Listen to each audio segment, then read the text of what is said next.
جا रहे। इब्राहिम इब्न अदम कहते हैं कि ठीक है मैं तुम्हें एडवाइस तो करता हूँ और अगर जो चीज़ें मैं तुम्हें बताऊँ वो तुम कर सकते हो फिर मैं तुम्हें नहीं रोकूंगा गुनाहों से, तुम गुनाह कंटिन्यू करो। कहते हैं कि अगर तुम गुनाह करना ही चाहते हो तो ऐसी जगह में जाके गुनाह करो जहाँ पे तुम्हें अल्लाह ताला नहीं देख रहे, यानी तासी मिन हैथु ला युराक। तो कहता है या शेख ऐसी कोई जगह ही नहीं जहाँ पे मुझे अल्लाह ताला नहीं देख रहे, प्लीज एडवाइज मी। कहते हैं इदा अरदत तासिल्ला फला ताकुल मिन रिज़्क़िही, अगर तू गुनाह करना ही चाहता है, मैं तुझे रोकता तो नहीं हूँ, लेकिन फिर उसके दिए हुए रिस्क से मत खा, please try to find something else. शेख सुभान अल्लाह, ऐसा कोई रिस्क ही नहीं है, कोई प्रोविजन ही नहीं है जो अल्लाह ताला के अलावा जो प्रोवाइडर हो। या शेख प्लीज एडवाइज मी, अगर तूने गुनाह करना ही है तो फिर तू उसकी जमीन पर ना रह, कोई और जमीन देख वहां पर जाके गुनाह करे। ये बंदा फिर सरप्राइज हो जाता है।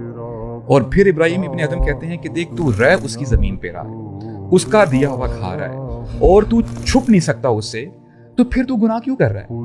तो कहता है या शेख प्लीज एडवाइस मी मोर। कहता है कि अगर तूने गुनाह करना ही है तो करता रहे, और अगर तेरी अंडरस्टैंडिंग बन सकती है मलकुल मौत के साथ, जब वो आए तेरी रूह कब्ज करने के लिए, तो उसको तू बस ये कह दे कि प्लीज जरा थोड़ा सा जरा रुक जा, मैं जरा वुजू कर लूं, नमाज पढ़ लूं, तौबा इस्तिगफार कर लूं, तब मेरी रूह कब्ज कर।